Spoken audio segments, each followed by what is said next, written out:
Hey friends, my name is Jake. Welcome to Canadian Cutting Edge. And yeah, it's been a minute, hasn't it? I've been sick. I am still sick. I started feeling symptoms right at the end of December, and now it's early February. I saw the doctor yesterday, and he said, yeah, in this area, there's it's the common cold. It's a version of that. It's some common cold virus. But it's been hitting really hard here, and a lot of people have been getting sick for 5, 6, sometimes longer than that, weeks. And I'm on about to start week 7, week 6, whatever it is. And I still got a cold. It's in my chest. My sinuses aren't too bad. A little bit in my throat. And so I'm way through the worst of it. But I still got this thing, and he was saying a lot of people had it here. But my cold is getting better. I'm not going to do too much editing of this video, so there might be stuff in between. I don't think I'm going to type in all the measurements and stuff that I do when I do the measurement section. But I'm going to do a tear down, measurements, all the details about this knife. Well, what knife is it? Well, this is the Tenable Nesstreet, and that's from Concept Knives. So their Tenable is their budget line. The same design, same size and everything. It's also available as a Concept. From Tenable, it's in 2 ways. Micarta green, not quite an OD green, sort of close to it though. Or blue denim, a light blue denim. And in the more expensive versions, you know, it's more money. But we're talking about this budget version. Button lock from a designer I've never seen before. What's it called? Karambit Maker? That's the name. Karambit Maker. That's the name of the designer. Yeah, 14C28N, button lock, folder, roughly 8 inches with the blade deployed, 3.5-inch blade, roughly. I'll do a whole list of measurements later on.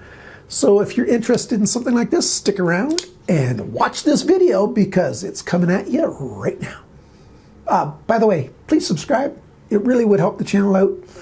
My subscriber numbers, they're just not what they should be. Like, it's less than 20% of the people that watch my videos have subscribed. So if you've not subscribed, please do that. I would appreciate it very much. Give me a thumbs up or a thumbs down, whatever you feel, and leave a comment. All those things really help. Thank you so very much. And now let's get at it. Just look at the badging first. There's the Tenable's logo, made by Concept, of course. Model number's right in there. T1039F4, and that's the green micarta, and F5 is the blue denim micarta. I suspect there's some other colors out there because there's numbers 1, 2, and 3. Those might have just been prototypes. They might be exclusives. I don't know. I just don't know. But micarta, 2 colors is the standard versions for this. 14C28N on this. If you want the Concept brand, what is it, another 20 bucks more for 154 cm? But those have G10. Maybe 1 or 2 of them got micarta. Like there's 5 or 6 of those, the 154 cm. The Concept ones you can also get in S35VN, and they've got Damascus. Carbon fiber, micarta, G10. I think those are the ways that they come. More money. The budget version. This is, I was going to do this side here. I was going to do the badging. Yeah. Karambit Maker, that's the name of the designer. There's the logo right there. And Nesstreet is the name of this model. So, yeah, $57.89 US for this knife. White Mountain Knives, you get 10% off. That makes it $52.10 US for this knife. I think they've only got 1 of the colors in stock right now of the Tenable variant. So if you want to get it there, go ahead. Otherwise, shop around, look for it. That's the only discount I know of. If you're in Canada, bladescanada.com has got them. They've only got 1 color in stock too. I think they got the blue one, not the green one, in stock right now when I checked. And this is what? The 5th of February in the morning. So I don't know if it's still there or not. I don't know how quickly I'll get this edited or whatever. $79.99. So $80 Canadian. The American version, if you take the base rate in the States and do the exchange into Canadian, it's just cheaper to buy it in Canada, except for at White Mountain Knives because you get that 10% off. So in any case, you know, shipping is way better to get to a Canadian address if you buy it from a Canadian store. It's just going to get there. So there you go. Those are the prices and stuff. The branding, the badging, the name and stuff. What do we got? We got a Nesmook style drop point blade. I think Nesstreet, I think the designer is trying to say that this is like an urban EDC Nesmook. So Nesstreet. That's my assumption. I don't know. I've never seen anything else from this designer before. So we'll see. So we've got this sort of upswept back here, and then we've got that long drop point, very much like a Nesmook. And we've got this swedge that comes across here, very close to the tip. It's not too terribly thin at the tip, but it's a fairly thin tip. And then it's all belly. So this thing actually is not bad for cutting and slicing. And in a pinch, it'll do okay for some piercing. In terms of the blade style, thin behind the edge. I'll give you the measurements later on, but it's like thin behind the edge. We've got a nice sharpener's choil right here, comes well past the plunge. So sharpening this thing, you're not going to make a mess of this area. So that's quite nice. And the handle, you know, it's like the opposite directions. It's kind of like an S shape, you know, in terms of the whole thing, but, you know, very much flattened out. Nice arch back here. We've got standoffs right here, hourglass shaped standoffs, no back spacer, no lanyard hole. And if you're just using this one hole here, you're ending up going to get your paracord or leather, whatever, into that cutting edge. So it's not that great for that. You're going to want to tie off on your pocket clip if you really want a lanyard, or you might want to get a different knife. I don't know. Pocket clip is only on the one side as well. But we got a decent pocket clip here. Nice spoon shape on the end. Works well. T6 flat screws in here. Yeah, they're okay. They're not great, but they're okay. Let's just double check this here. That's a T8 driver, isn't it? Ooh, no it isn't. Yeah, that is a T8. So that's not a T8 screw there, because that's way too loose to be a T8 screw. Here's another driver. That's a T8. Yeah, way too loose for that. So let's double check this. What size are... Where did I put my drivers? It's been a while. It's been a while.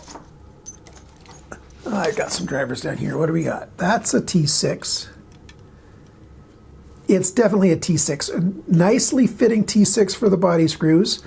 Although, that's a con in my books too. I don't like T6 to start with, and I don't like button screws, especially when they're recessed in, because you just have a little trench all the way around the screw head for gunk to get in there. Yeah, I don't like T6 screws because they strip out too easily, and you know, there you go. So let me see, where do I have a T9 here handy? Focus right there.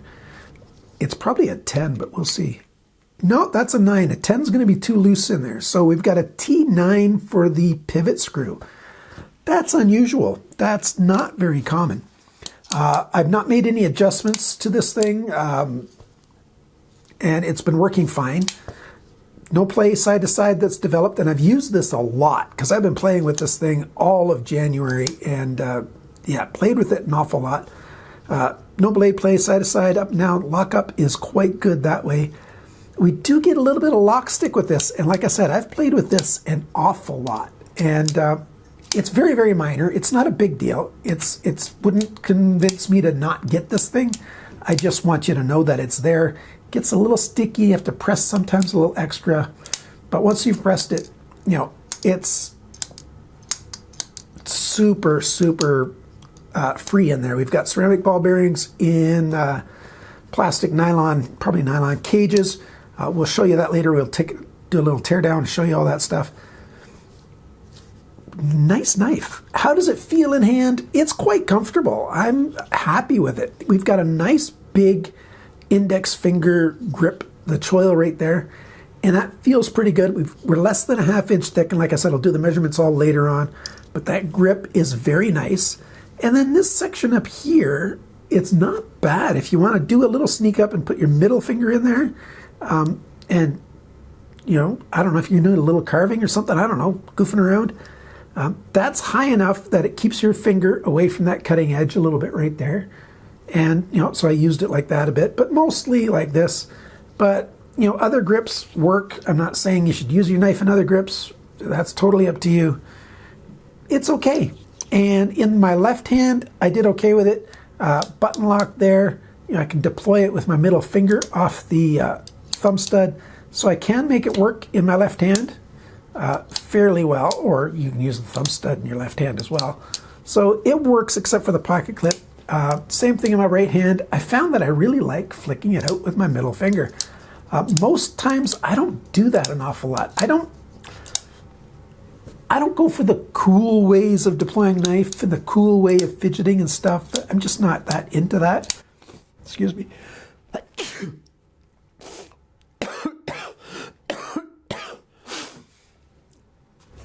Excuse me about that.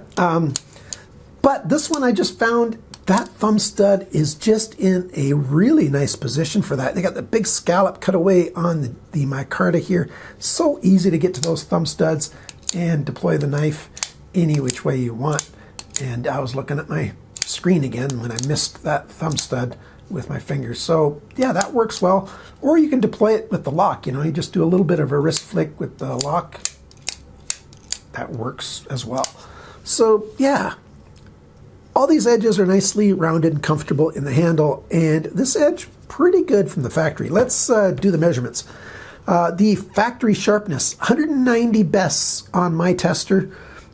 It's not as good as average, but it's not bad. Like, it's not unsharp, and worked quite well. The grind angles, you can tell by the glare on here. As usual, the last 1/4 inch, 3/8 of an inch, whatever, they tend to be sharpened poorly in this area in terms of the angles. But the grind angles and stuff worked quite well, and decent. The weight of this knife, 117 grams, 4.15 ounces, roughly. That's rounded slightly. It's not a super light knife, but it's not very heavy either, just barely over 4 ounces, not bad. The cutting edge length, 87.7 millimeters, which is 3.45 inches. Blade length, tip to the closest spot on the handle, 90.3 millimeters, 3.56 inches. Sorry guys in Nebraska. Nebraska's got a 3.5 inch rule that applies certain ways. So it's just over those 3.5 inches for your blade length. The thickness of the blade, 3.46 millimeters, so 0.136. So a little bit over 1/8 of an inch thick, not bad.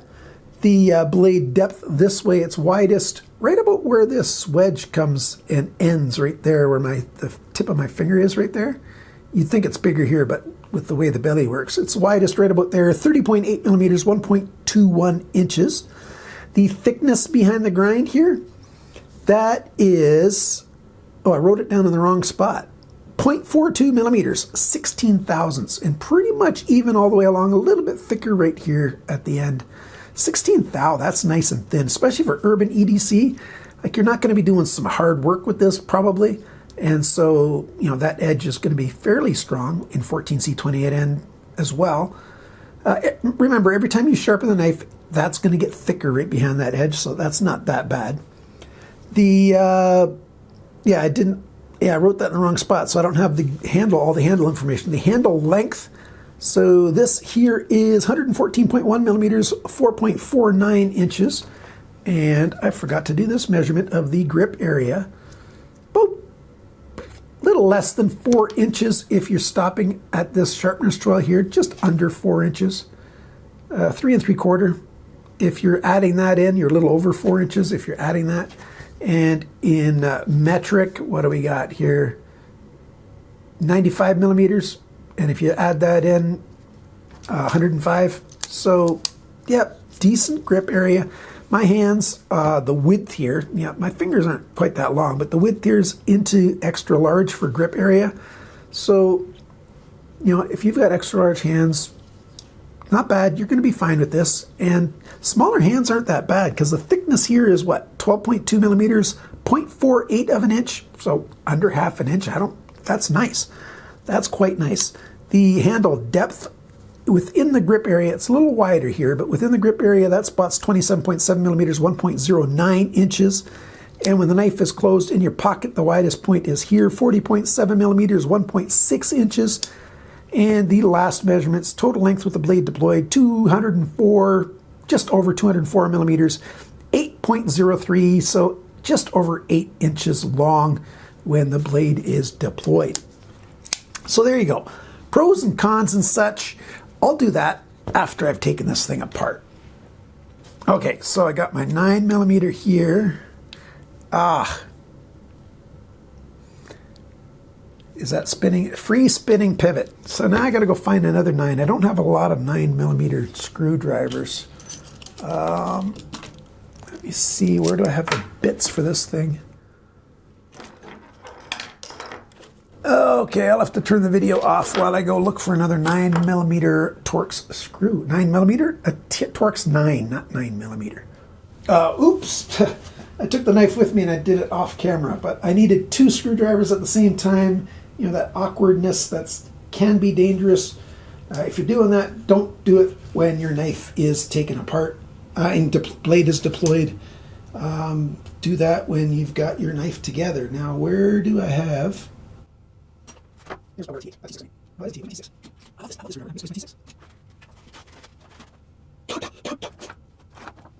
Okay, well, I've got a Weehaw T6 right here.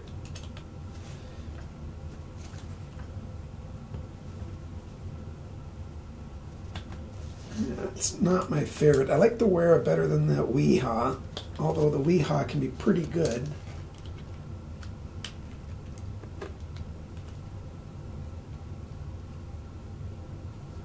Put that back down. Oh, they're not totally free yet. Oh, I forgot to put my mic back where it belongs. Sorry, so for some of that, the sound's going to be a little off. Repositioning my mic onto my shirt here. Yeah, I haven't done this in a while. I'm a little disorganized. You're just going to have to bear with me, or not. You know, you could have clicked away already. You still can. No problem. Hit that thumbs down if you really want to. Even if you don't want to, go ahead, hit that thumbs down. Or hit the thumbs up. Yeah, you do what you want. You do you. So there we go. There's some skeletonizing in there. You can see that on both sides. And let's take this guy off. There you go. There's the button lock mechanism. And there's the the ball bearings. So I got ceramic ball bearings. There's 4, 8, 9, 10 per side. That's nice. I like that. Nice and clean. There's not a lot of junk in there. There's the spring. Stop pin is right there. Nicely done. I think I'm going to add a little bit of lube to that, actually. Not much. Not much. Too much lube isn't a good thing. But I'm just going to add a tiny little bit of lubrication to these. There we go. Doesn't need much at all. I don't want oil coming out all over the place. And it was kind of smooth already, so it's going to stay smooth.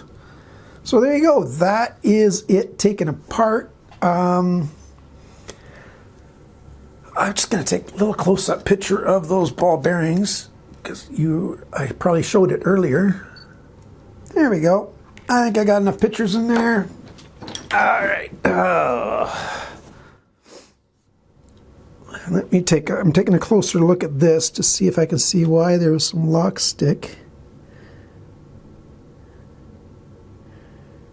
No, there's nothing to be seen there. There's nothing showing excessive. Well, yeah, there's one spot here showing a little bit extra wear on that. Don't know if you can see it or not. But there's a tiny little dimple right there. You can see the light from it right there. I'm moving it towards the top of the screen and back. And now it's in the middle and then down a little bit. So there's a little wear point there. Don't know what that's about. Let me see, to put this back together, I got to do it the old-fashioned way.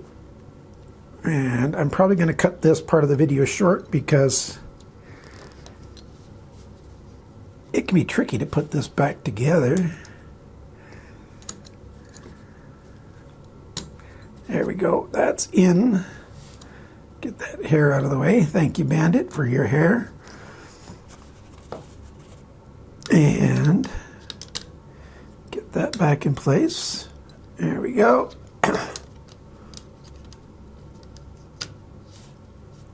Okay, and then you just screw it back tight.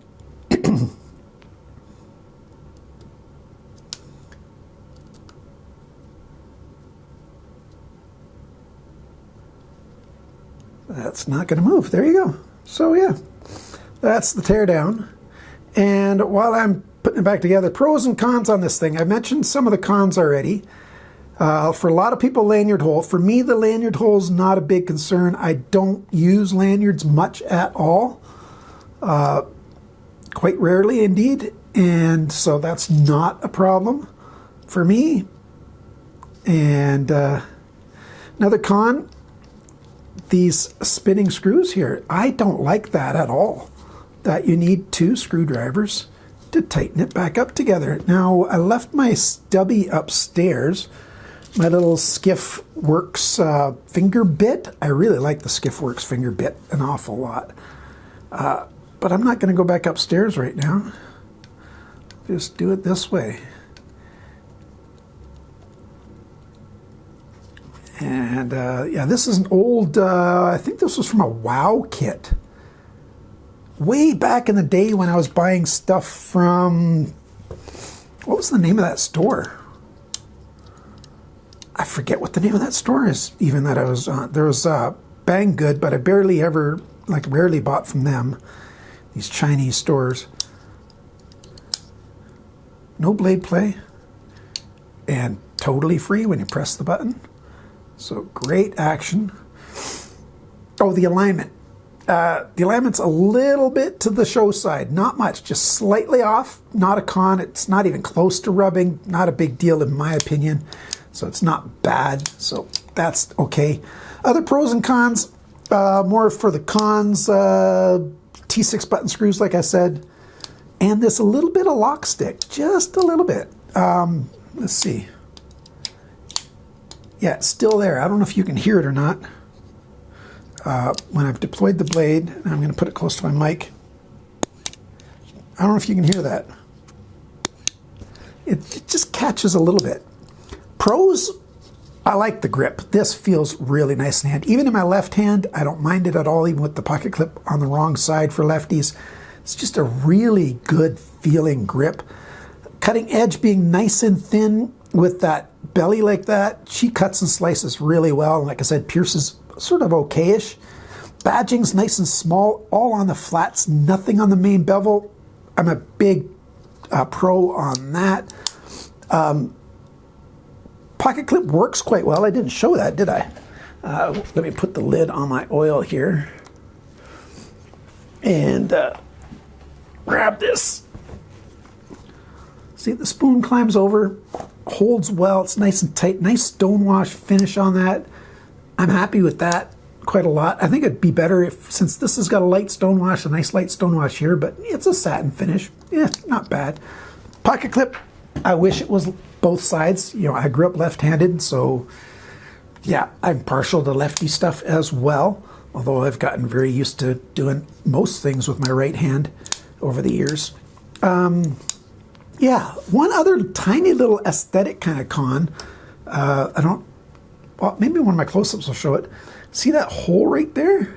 Just right there. I'll do a close-up of it. That's for the lock to go in there for when it's in the closed position.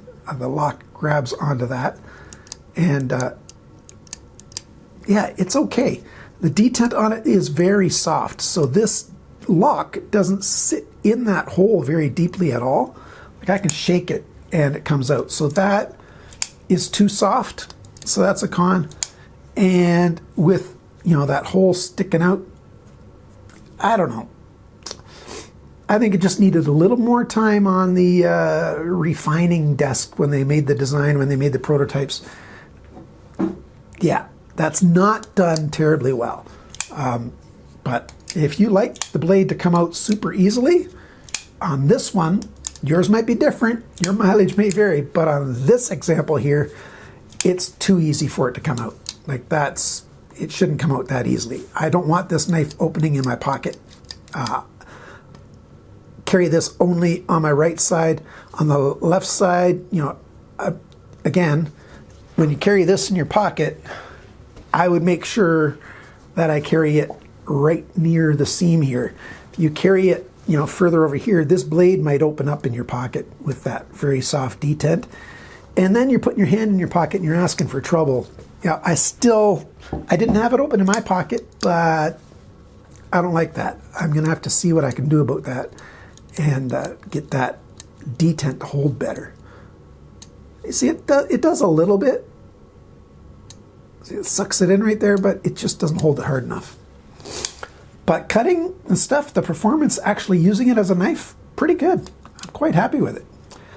So there you go. Weird stuff like a T9 screw that spins on both sides. Come on, Concept, you guys know better than that. Even if it is your budget line, it's not that hard to do better. Make it so the main pin doesn't spin. And pivot pin, pretty good. Hope you liked, knock something on the floor. Hope you liked this video. Thank you so much for stopping by at Canadian Cutting Edge. I just got contacted by a major knife sharpening company. They're going to be sending me some stuff. So we'll see. And now that those tariffs have been delayed, I don't have to risk stuff at the border. It probably wouldn't be tariffed anyways, because it's not from the United States. It's just being shipped from there. But who knows? Who knows? So that should get here no problem. And we'll see. I might have to pay a Canadian duty or Canadian tax on import tax, but we'll see. So thank you so much for watching. This has been the Nesstreet by Tenable, Concept, budget line Tenable. And yeah, it's a bit late. It's been out a while. Hopefully I keep getting better and my cold...